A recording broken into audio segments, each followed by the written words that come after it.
Hello বন্ধুরা, আপনারা দেখছেন সুহান মাল্টিমিডিয়া ইউটিউব চ্যানেল। তো বন্ধুরা, অনেক দিন থেকে একটা ভিডিও রিলিজ করার যেটা বলছিলাম আমি, ইন্ট্রিগা সফটওয়্যার কীভাবে ইনস্টল করবেন। এটা অল ইন্ট্রিগা ইউজার যারা আছেন তাদেরই উদ্দেশ্যে, শুধু গ্রামীণ ব্যাংক যারা সিএসপি আছেন তাদেরও, বা এমনকি ইন্ট্রিগা যারা টোটাল ইউজ করছেন সবারই ইনস্টলেশন প্রসেসটা একই। তো আশা করছি ভিডিওটা আরও অন্যান্য ব্যাংক যারা ইন্ট্রিগা ইউজ করছেন, ইন্ট্রিগা সফটওয়্যার যারা ব্যবহার করছেন সবারই উদ্দেশ্যে এটা কাজে লাগবে। কারণ আমি গ্রামীণ ব্যাংকের সিএসপিদের উদ্দেশ্যে অনেকেরই বলছি, তো দেখা যাচ্ছে কারো কম বেশি অনেক প্রবলেম অনেকেরই এসছে, কম বেশি অনেকে বুঝতেই পারছে কোন প্রবলেমের কারণে কি করতে হবে বা কখন কেমন। লিঙ্ক ইস্যু যেটা আছে এটা তো কন্টিনিউ ব্যাংক চলতেই থাকবে ব্যাংকের কাজ করলে, এটা নিয়ে কিছু বলছি না। ইন্টিগ্রা সফটওয়্যার ইনস্টলেশন নিয়ে এই জন্য বলছি, কারণ কারো দেখাচ্ছে কোনো সিএসপি যারা এখনও নতুন আছেন, তো অন্যান্য ব্যাংক থেকে অনেকে নতুন জয়েন্ট হয়েছেন, কেউ সিএসসি থেকে পেয়েছে, কেউ অন্যান্য কোম্পানি ব্যাংক থেকে পেয়েছে, সবারই উদ্দেশ্যে বলছি। তো দেখা যাচ্ছে কোনো কারণে তার নতুন মেশিন দেখা যাচ্ছে ফরম্যাট করলো, ল্যাপটপ বা কম্পিউটারটাকে ফরম্যাট করলো, করার পরে ইনস্টলটা করতে গিয়ে তার একটা সময়ের ব্যাপার হয়ে দাঁড়ায়। যতক্ষণ না মানে কোনো হেল্প তো কোম্পানির থেকে কেউ পাচ্ছে না, এটা কম বেশি আমি যতদূর আমার ধারণা সেটা তো পাচ্ছেই না, খুব কম পরিমাণ ছেলে হেল্প পাচ্ছেন। দ্বিতীয়ত আর একটা জিনিস, যদি এই ইনস্টলেশন প্রসেসটা সে নিজেই জানতে পারে, ফাইলটা আমি ওর যে ফাইলটা রয়েছে আরডি সার্ভিস iWinNAC যে ফাইলটা আছে ওটা আমি ডিসক্রিপশন বক্সে আমি দিয়ে দেবো, বা আমাদের সাথে হোয়াটসঅ্যাপ কন্ট্যাক্ট করলে আমি ওটা দিয়ে দিতে পারবো, অসুবিধা নেই। তো দেখাচ্ছে সে কোনো কারণে ওটাকে ফরম্যাট করলো, বা পিসি বা ল্যাপটপটাকে ফরম্যাট করার পরে তার যতক্ষণ না কেউ ইনস্টলেশন করে দিচ্ছে, কমপ্লিট করছে, ততক্ষণ পর্যন্ত তার কাজ করতে গিয়ে একটা সমস্যার সম্মুখীন হতে হচ্ছে, কাস্টমার হ্যারাসমেন্ট হচ্ছে বা তার কাজটা কি বন্ধ থাকছে। তো সেই উদ্দেশ্যে বলছি, ইনস্টলেশনটা একটা ছোট্ট কাজ, বেশি নয়। আমি একটা খুব ইজিলি প্রসেসে আমি ওটা দেখিয়ে দেবো যে কেমনভাবে ইনস্টলটা করবেন। ভিডিওটি ভালো লাগলে অবশ্যই করে একটা লাইক করে দেবেন, একটু সাপোর্ট করবেন সবাই আমাকে, যেহেতু কম বেশি আমি অনেক টেকনিক্যালি দিক দিয়ে বিভিন্ন রকম জিনিস তুলে ধরার চেষ্টা করছি। আশা করি অনেকেরই ভালো লাগছে ভিডিওটা। তো একটু বেশি বেশি করে সবার কাছে শেয়ার করে দেবেন। আরও অন্যান্য যেসব কোম্পানি থেকে সব জয়েন্ট হয়েছেন সবাই সবার কাছে একটু শেয়ার করবেন। চেষ্টা করব সবারই কম বেশি সমস্যার সমাধান করার জন্যে। আর একটা জিনিস কথা বলার ছিল, অনেকে আমার এই ভিডিও দেখে অনেক বিভিন্ন জেলা থেকে, বিভিন্ন ব্লক থেকে আমাকে কমেন্ট করছেন, দাদা আমাকে একটা সিএসপি পাইয়ে দেওয়ার ব্যবস্থা করে দিন। তো আমি সেই সব বন্ধুদের উদ্দেশ্যে একটা কথা বলবো, আপনারা আপনাদের নিয়ারেস্ট যে এরিয়া ম্যানেজার আছে অবশ্যই তাদের সাথে একটু কন্ট্যাক্ট করুন। কারণ আমিও একজন সিএসপি, আমি অন্য কেউ নই যে আমি আপনার এখান থেকে আমি আমার জায়গা থেকে গিয়ে আমি সেখানে আপনাকে হেল্প করব, এটুকু আমি বলতে পারবো না যদিও। তো অবশ্যই করে তাদের উদ্দেশ্যে বলবো, নিয়ারেস্ট যারা ব্রাঞ্চে গিয়ে কন্ট্যাক্ট করুন, করার পরে যে এরিয়া ম্যানেজার আছে তার সাথে একটু যোগাযোগ করুন। তো সেই সব উদ্দেশ্যে বলবো তারা সিএসপি নেওয়ার জন্য তাদের সাথে একটু যোগাযোগ করুন, কারণ আমরা তো এখান থেকে গিয়ে আপনাকে হেল্প করতে পারবো না। কেউ কেউ কমেন্ট করছে, দাদা আপনার কোম্পানির কন্ট্যাক্ট নাম্বারটা দিন। তো এইটুকু বলবো যে কোম্পানির কন্ট্যাক্ট নাম্বারটা পেলে আপনি সরাসরি সিএসপি নিতে পারবেন না। আর তাছাড়া কোম্পানিতে যারা বর্তমান জয়েন করে আছে, কাজ করছে, তারা নিজেরাই সাপোর্ট পাচ্ছে না ঠিক মতো, সেক্ষেত্রে আপনাদেরকে কি করে সিএসপি নতুন করার জন্য। যাই হোক, আমি সেই সব বিষয়ে বেশি কথা বলছি না, অবশ্যই তাদেরকে একটু একটা কথা বলবো, যেসব নিয়ারেস্ট এরিয়া ম্যানেজার আছে তাদের সাথে একটু কন্ট্যাক্ট করুন, করলে বাকি আপনার যদি কাজের কোনো প্রবলেম হয়ে থাকে, কাজ করতে গিয়ে কোনো সমস্যা হয়ে থাকে, সেক্ষেত্রে আমার সাথে কন্ট্যাক্ট করুন বা যোগাযোগ করুন আমাদের সাথে, আমাদের গ্রুপে জয়েন্ট হয়ে থাকুন। কোনো প্রবলেম হলে আমাদেরকে বলুন, অবশ্যই দেখিয়ে দেওয়ার চেষ্টা করবো, যতটুকু পারবো ততটুকু দেখানোর চেষ্টা করব। তো বন্ধুরা, আমরা স্ক্রিনে চলে যাবো, ওখানে দেখে নেবো কীভাবে ইনস্টলেশন করব। ইনস্টলেশন নিয়ে অনেকেরই অনেক রকম প্রবলেম হয়ে থাকে। তো অনেক দিন পরে এই ভিডিওটা আমি যদিও রিলিজ করছি, এটা আমার অনেক আগে করা দরকার ছিল, যেহেতু ইনস্টলেশন নিয়ে প্রচুর জনের প্রবলেম হয়েছে এখন। যাই হোক, অনেকেই তবু লেটে হলে দেরিতে হলেও আমি ভিডিওটা রিলিজ করছি, নিশ্চয়ই অনেকেরই ভালো লাগবে। তো বন্ধুরা, চলুন স্ক্রিনে আমরা দেখে নেব কীভাবে ইন্ট্রিগা সফটওয়্যারটাকে ইনস্টল দেব, সেটাকে ইজিলি প্রসেসে মানে যতটা সহজ পদ্ধতিতে করা যায় সেই হিসেবে আমরা দেখে নেব। তো বন্ধুরা, আমরা স্ক্রিনে চলে এসেছি, এখানে আমরা দেখে নেব কীভাবে ইন্ট্রিগা সফটওয়্যারটা ইনস্টল করব। তো এটা আমি আগেই বলছি, এটা আমি আগেই বলেছি, অল ইউজার ইন্ট্রিগা যারা আছেন সে যে কোনো ব্যাংক থেকে হতেই পারে, সবার জন্য ইনস্টলেশন প্রসেসটা একই। শুধু ব্যাংকের যে সিএসপি লিঙ্ক আছে সেটা একটু আলাদা থাকে প্রত্যেকের জন্যে। তো এই যে ইনস্টলেশনটা প্রসেসটা একই আছে, এটা সবারই জন্য, এটা কোনো প্রবলেম কিছু নেই। যে কেউ ভিডিওটা দেখতেই পারেন, অল ইন্ট্রিগা ইউজার সবার উদ্দেশ্যে বলছি, তো সবারই এটা ভিডিওটা কাজে লাগবে।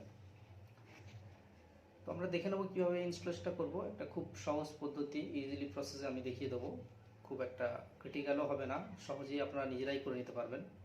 তো এখানে আমি দেখতেই পাচ্ছেন, তো iWinNAC আরডি সার্ভিস দুটোই সব ক্রস চিহ্ন উঠে আছে। সর্বপ্রথম ফার্স্ট আমি আরডি সার্ভিসটা আমি ইনস্টল করে নেব।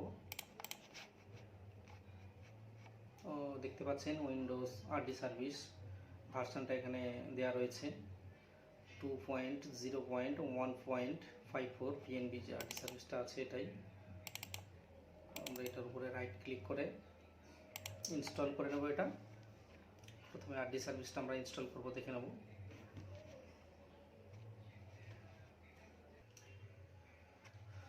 তো আমাদের আরডি সার্ভিস কমপ্লিট ইনস্টলেশন নিয়ে নিয়েছে। আমরা এটাকে একবার দেখে নেব যে সাকসেসফুল হলো কিনা।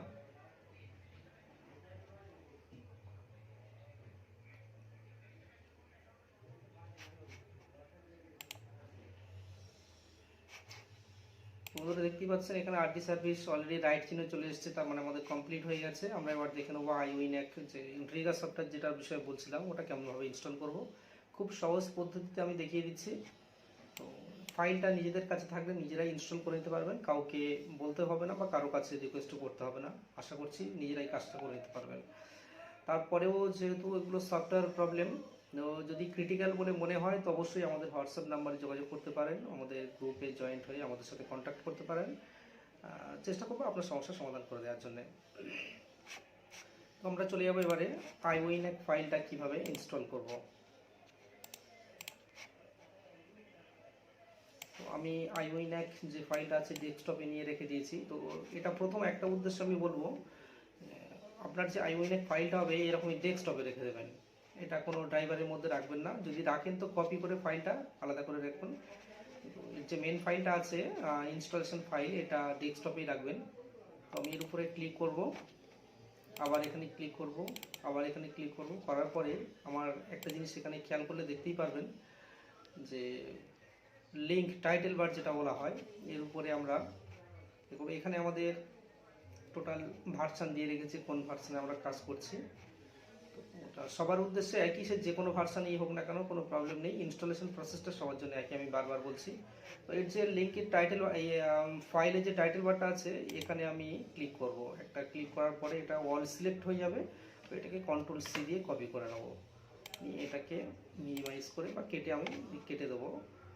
দেওয়ার পরে আমি সোজা গুগলে চলে দেওয়ার পরে সোজা আমি আমার যে উইন্ডোজ সার্চ বারটা আছে এখানে টাইপ করব CMD। তো CMD অ্যাকচুয়ালি এটা তো সি ড্রাইভের বা যত যে সফটওয়্যার কম্পিউটার বা ল্যাপটপে ইনস্টল করা হয় প্রতিটা ডেটা ফাইল এই CMD ফাইলের মধ্যে স্টক থাকে। তো এখান থেকে আমরা চাইলে কোনো সফটওয়্যারের তথ্য আমরাও দেখতে পারি এখান থেকে, বা বিভিন্ন জিনিস এখান থেকে সার্চ করেও দেখা যায়। তো আমি ওই বিষয়ে প্রশ্নে যাচ্ছি না, আমার যতটুকু কাজ আমি ততটুকু দেখাচ্ছি। তো এর উপরে রাইট ক্লিক করব, CMD টাইপ করার পরে এর উপরে রাইট ক্লিক করে রান টু অ্যাডমিনিস্টার এখানে ক্লিক করব। এখানে দেখতেই পাচ্ছেন সি উইন্ডোজ সিস্টেম 32 বিট আমাদের মানে সি ড্রাইভটা এখানে চলে এসছে। প্রথমে আমরা সিডি দিয়ে স্পেস করব, মানে সি ড্রাইভ যেটা বলা হচ্ছে কি, আর সিডির কথার অর্থ হচ্ছে সি ড্রাইভটা যেটা বলা হচ্ছে। স্পেস করার পরে আমি কন্ট্রোল-V দিয়ে যেটাকে কপি করেছি লিঙ্কটা ওটাকে পেস্ট করে দেবো। দেওয়ার পরে একবার এন্টার টাইপ করব। এন্টার টাইপ করার পরে এখানে টাইপ করব run.bat। জাস্ট একটু আমি সামান্য একটুখানি কাজ, এইটুকু একটু ফলো করবেন, কোনো সমস্যা নেই, ইজিলি আপনার সফটওয়্যার ইনস্টল হয়ে যাবে, আপনি নিজেই করে নিতে পারবেন। এটাকে টাইপ করার পরে এন্টার টাইপ করব। এন্টার টাইপ করলে এখানে অটোমেটিক্যালি সব নিয়ে নিচ্ছে, দেখতেই পাচ্ছেন। প্রেস এনি কি কন্টিনিউ, তো আমি যে কোনো একটা কি প্রেস করতে পারি, করার পরে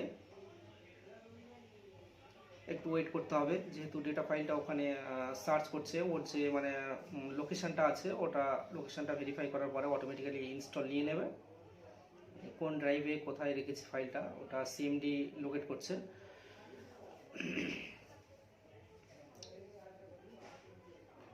তো আবার প্রেস এনি কি করতে বলছে, আমি যে কোনো একটা কি টাইপ করব।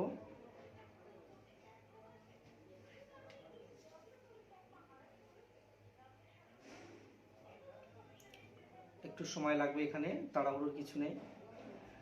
দেখতেই পাচ্ছেন কমপ্লিট আমার ইনস্টলেশন সাকসেসফুল নিয়ে নিয়েছে। আমার এখানে নোটিফিকেশান মানে মেসেজ দিয়ে দিয়েছে iWinNAC ইনস্টলেশন সাকসেসফুল। আমি এখানে এটাকে কেটে দিয়ে এখান থেকে বেরিয়ে যাব। যাওয়ার পরে সোজা গুগল বারটা আমি যেখানে লিঙ্কটা আছে আমি এটাকে একবার ঘুরিয়ে চেক করে দেখে নেব যে আমার কমপ্লিট দুটো রাইট চিহ্ন এসছে কিনা। দেখতেই পাচ্ছেন মানে খুব ইজিলি মানে নর্মাল প্রসেসে আমি দেখিয়ে দিলাম, এমন কোনো ব্যাপার নয়। আমি একটা মানে সিম্পল নর্মালি প্রসেসে আমি দেখিয়ে দিলাম, এক্সট্রা কোনো ক্রিটিক্যাল কোনো ব্যাপারও নয়। তো এটাকে ইনস্টল করার পরে এবার এখানে আমি আমার কে কোড টাইপ করার পরে আমি লগ ইন অপশানে চলে যেতে পারি। আমি ওটা দেখাচ্ছি না, আমি যদিও ইনস্টলেশনটা নিয়ে দেখালাম। তো যখন দেখবেন এখানে সাকসেসফুল দুটো রাইট চিহ্ন চলে এসছে, তো আপনার কোনো প্রবলেম নেই, আপনার সাকসেসফুল ইনস্টল হয়ে গেছে।